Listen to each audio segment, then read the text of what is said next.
Hello everyone, and welcome to this audio surrounding online education with allied health professionals or AHPs for healthcare and practice excellence, bridging gaps between nephrology appointments.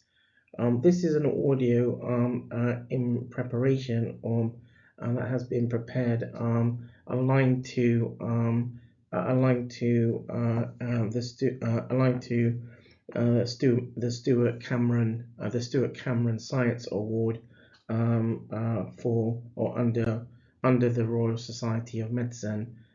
This is Shahid Mohammed. So, a quick disclaimer: this research is currently being prepared as a manuscript for peer review in following works that had been presented as a research poster presentation at the American Society of Nephrology in 2021, in the 2021 conference, where the research poster was titled Nephrology Research Integrating Education for Best Practice, and looking at the works from a quantitative research perspective. The research poster itself, the research poster presentation, can be accessed through the Renal Patient Support Group, the RPSG, organization.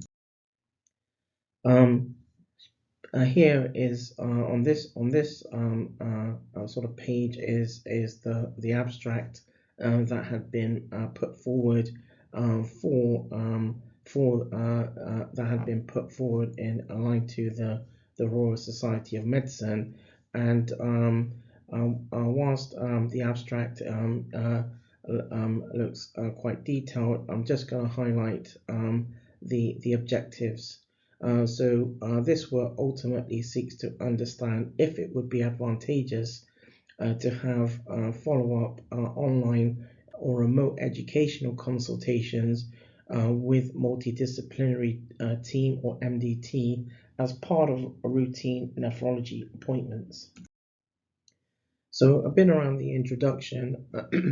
The provision of appropriate educational support and interventions can improve healthcare, but there are also disparities between patients who are self-motivated to navigate elements of healthcare and those who seek out information but have little desire to becoming self-empowered. And on this basis, also is where there is a basis on the side of patients in that context, and also on the side of healthcare professionals themselves as well. Patient education is identified as an essential tool to use wherein patients become more autonomous surrounding health and disease. Education initiatives help patients, and healthcare professionals with and in around long-term conditions or long-term conditions to develop skills and confidence to manage intricate systems. In some research that had been published in a survey of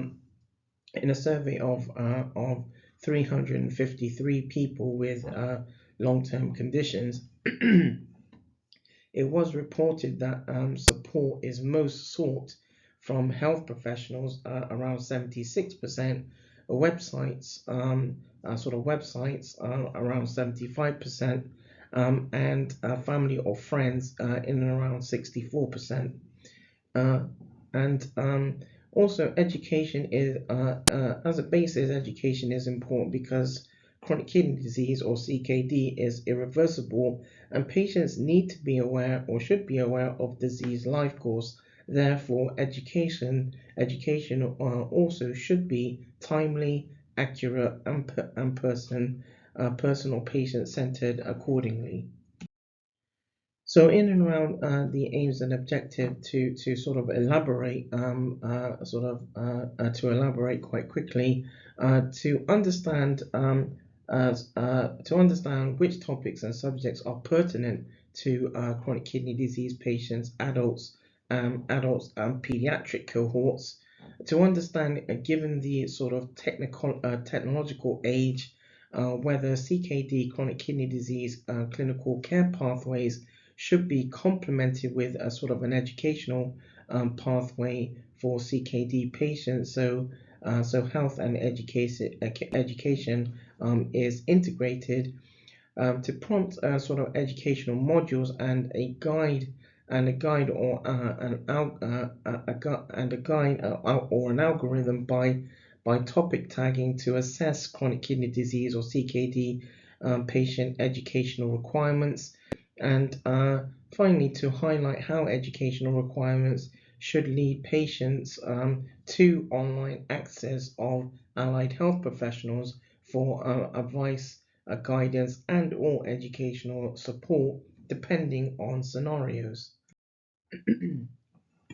So chronic kidney disease, I'm sure many are aware, that has five stages, and in context of primary care, generally CKD stage 1 to 2 is monitored sort of annually.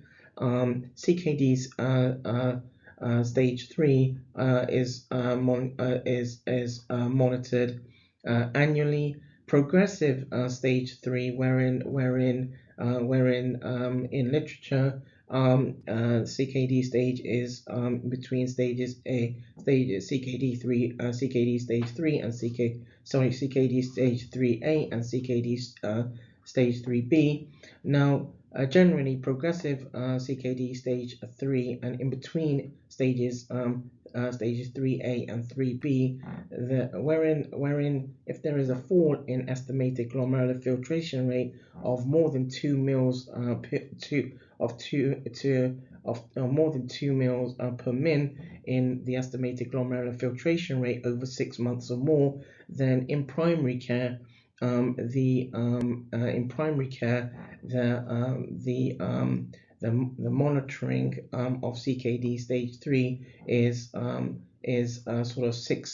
six monthly, and in those patients who have CKD stage 4 and 5, the sort of more sort of advanced side of CKD stages in context of severity, then the monitoring in primary care in aspects of primary care is roughly 3 monthly.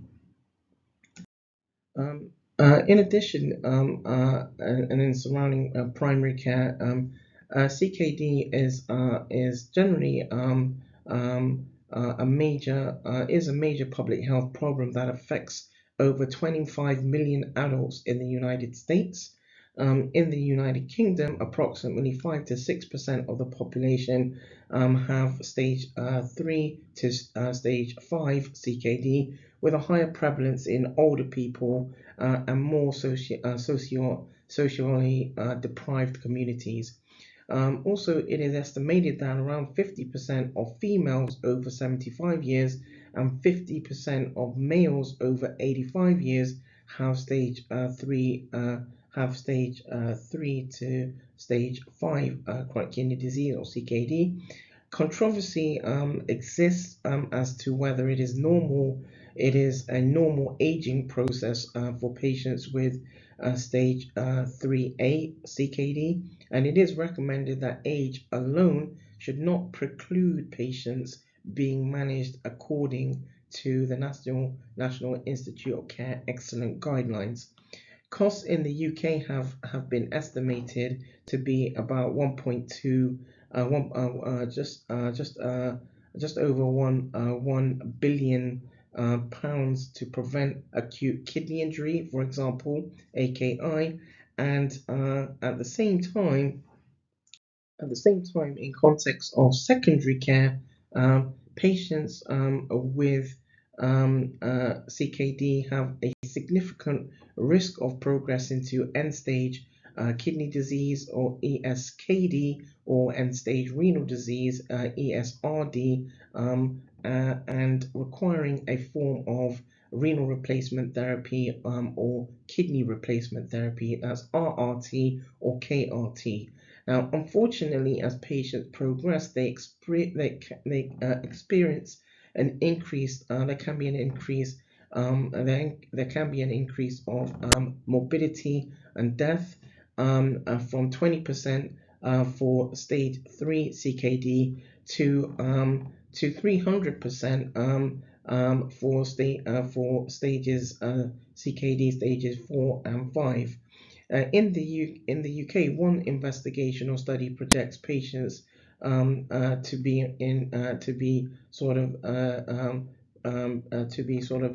service users in around hemodialysis treatment incurred hemodialysis treatment, and where the cost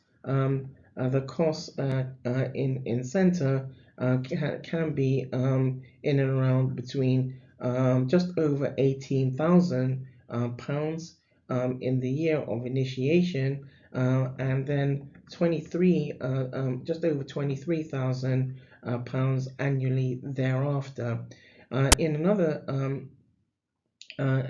in the United States, in context of CKD, chronic kidney disease, generating costs of $23 billion for end-stage kidney disease, ESKD, or end-stage renal disease, ESRD management, and also nearly $50 billion for non-ESKD or non-ESRD related CKD management. Now, in context of education, the educational aspect, so before 2000, the year 2000, there was a sort of an instinct for education to be provided to adult and pediatric patients. Much of the delivery of education for CKD patients has been prompted as delivery for health, has been prompted as part of health service delivery. However, owing to more information having transpired from physical spaces to online spaces, patients now either are sort of signposted or prompted to using internet to meet particular requirements. And at the same time, patients also use the internet to access sort of online support groups or peer support groups through, for example, social media. And whilst that can be helpful, especially wherein patients have opportunities to share lived experiences, we know evidence also indicates that peer support alone, unfortunately, does not override, fortunately and unfortunately, really, does not override the necessity for educational support. So in this context and in this works, there was a sort of a pragmatic aspect of looking into the educational aspect. So I'm going to highlight here what took place. So the methodology around this was where the research team co-developed a topic tagging activity wherein topics between two social media platforms, number one, the Renal Patient Support Group, the RPSG, which provides support for adult renal patients, and two, the Kidney Disease and Renal Support, or KDAS for Kids group, which provides support for pediatrics and young people, were sort of co-developed, having understood. So the topic tagging activity was co-developed, having understood the aims and remit of the two social media, on the two online platforms. Topic tags were co-developed against 14 different topics, implementing tags to the most popular terminologies over a 1-month duration between March and April 2020. Topics were tagged for 2 weeks per platform, so i.e. 2 weeks through the RPSG, the Renal Patient Support Group, for the in and around the online adult renal population, and then 2 weeks through CADARS, the online pediatric renal population. Topic tagging between RPSG and CADARS online platforms also helped understand where there are health educational sort of inefficiencies, and what information needs are still required in the care for both and in between pediatric and adult CKD cohorts.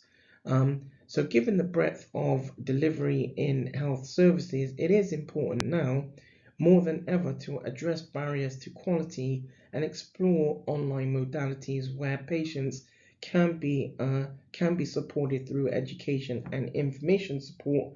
So care also integrates between healthcare sectors, including access to allied health professionals, again referred to as AHPs. In line to the ethics as part of the methodology aspects surrounding this sort of overview, primarily the RPSG and CADARS are both closed are both primarily closed Facebook sort of Facebook online platforms, and both are have been sort of initiated for patients and carers aligned to chronic kidney disease or CKD, and RPSG and CADARS are in context of the ethics. Both RPSG and CADARS are covered under Facebook's data privacy and protection policy. The General Data Protection Regulation, or GDPR, aligned to this, also allows consistent data protection rules across the EU. The GDPR had been in effect as of 25th of May 2018, and applies to organizations based in and around the EU, as well as companies and organizations around the world who provide or offer goods goods or services, and who process data from or about people within the EU. In keeping with GDPR, this research, or the research team, have not reported any personal identifiable data, or PID. So, for example, names or dates of birth, addresses, and/or locations of participants. The GDPR and data protection guidelines were adhered to and applied through accordingly. Now, the results around this are in this sort of overview. So, the topics developed and tagged included lab tests and biomarkers, biopsy and surgery, diet and nutrition, renal replacement therapy or kidney replacement therapy, so RRT or KRT, psychology and related sort of themes, medication and pharmacy, lifestyle medicine, primary care, wellness and well-being, nursing, physical activity, educational and interactive, peer support, COVID-19 and infections. So in total, there were 1,311 topics that were tagged through the RPSG, and 1,249 topics were tagged through CADARS over the 1 month duration between the two online platforms and again between March and April 2020. So this overview provides again the number of topics tagged between the two online platforms, and also the sort of percentage of topics tagged between the two online platforms according to in according to the different themes as well. And So now I'm going to highlight a little bit about, in line to the sort of results. I'm going to highlight some of the sort of findings, but in context of sort of solutions that have been part and in keeping with the with and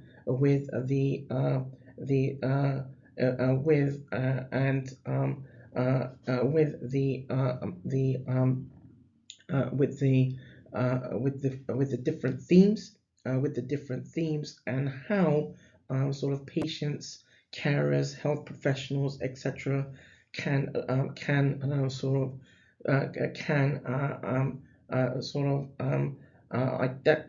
look to get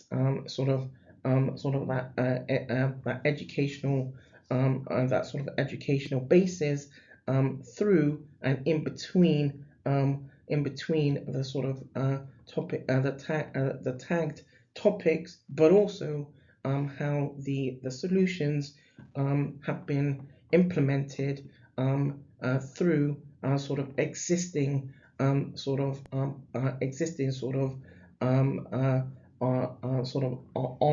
modalities, if you like.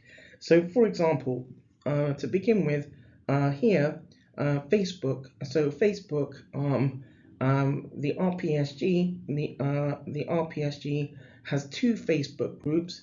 One Facebook group, one of the main Facebook group is a closed Facebook group, has over 10,000 members internationally, and there's a second Facebook group, again a closed Facebook group, which is an international admins and moderators group, and that had been established in 2009, and in aligned to this was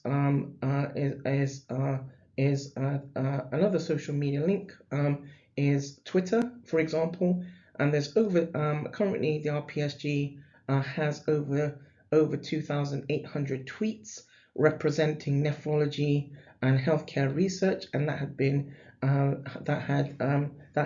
been initiated since 2018. There's ResearchGate. There's a ResearchGate page which has currently or presently has 315 research items or publications surrounding science, nephrology, and healthcare research, and that's been established since around 2009. There's an Instagram page around the RPSG, and there's over 1,200 image posts and over 70 video posts, surrounding science, nephrology, and healthcare research since and an Instagram page has been implemented since 2012. Alongside those initial social media links, there's also a blog page or blogger which has over 220 journal posts surrounding science, nephrology, and healthcare research. Since 2012, it's had over 16,000 views, and alongside the blog page, there's two YouTube channels. One YouTube channel consists of the sort of educational sort of overviews, sort of podcasts, webinars, etc. And the second the educational sort of videos, and then there's a second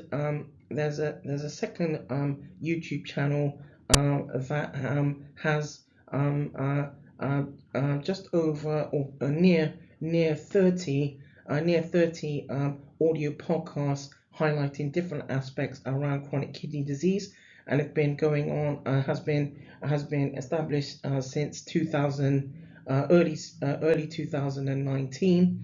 um, and Sort of more recently, as part of the solutions as well, the RPSG has implemented a WhatsApp group referred to as CKD et al. And it's basically a WhatsApp group unifying ideas and seeking ways to co-develop projects, patient involvement in research, and streamline partnership working between patients and professionals. And it's been established. WhatsApp group CKD et al. Was initiated in early or mid around mid early or mid 2020, and more recently is initiated in sort of conjunction with the two YouTube channels, is Vimeo, Vimeo, which channels sort of in conjunction with the YouTube channel, which has context surrounding science, nephrology, and healthcare research. And Vimeo was initiated sort of more recently in 2022. And so, in conclusion, access to allied health professionals or AHPs through online space could also provide patients with educational support, improving quality experience and evidence-based practices. And through the sort of the topic tagging activity, the team were able to identify threads aligned to different discussions, and that there should be co-developing efforts for remote and online populations, and where both allied health professionals and patients align education to healthcare practices.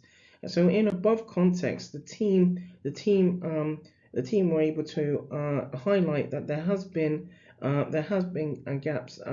There have been gaps and aligned to sort of educational inefficiency between pediatrics and adult cohorts since the initiation of the two online platforms, and experiences should be about inclusivity and empowerment.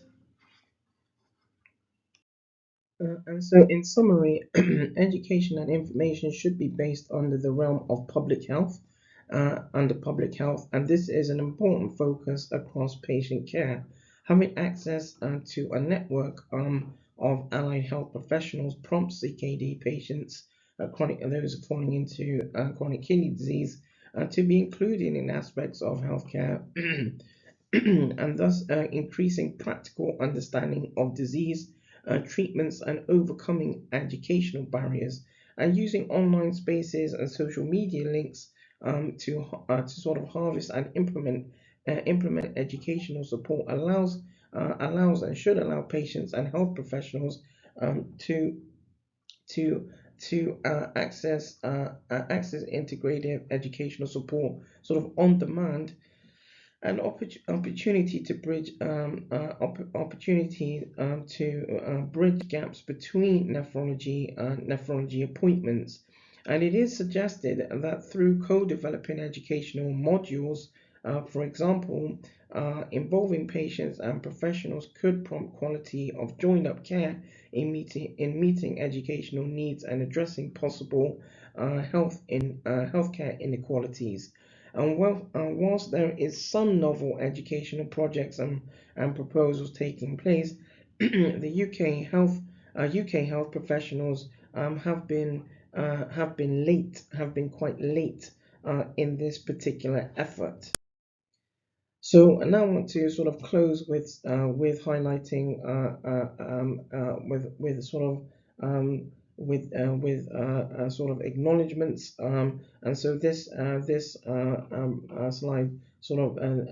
slide highlights acknowledgements in context of co-authors who had been involved in the works.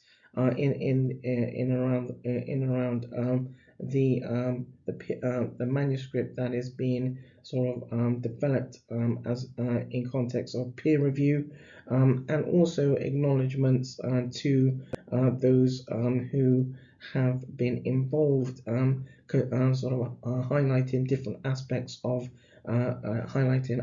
different aspects of kidney care, aligned to sort of the importance around educational aspects as well. Then finally, here there's I've listed a sort of a dedications sort of overview, and the list of where of those that this work this sort of this sort of overview is dedicated to is listed, is highlighted in this on this particular page. So thank you for taking the time to listen in on this audio surrounding the online education and allied health professionals for healthcare and practice excellence, bridging gaps between nephrology appointments. This was an audio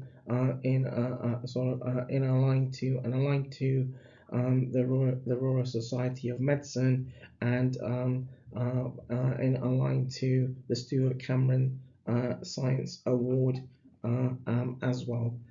Thank you for taking the time to listen in.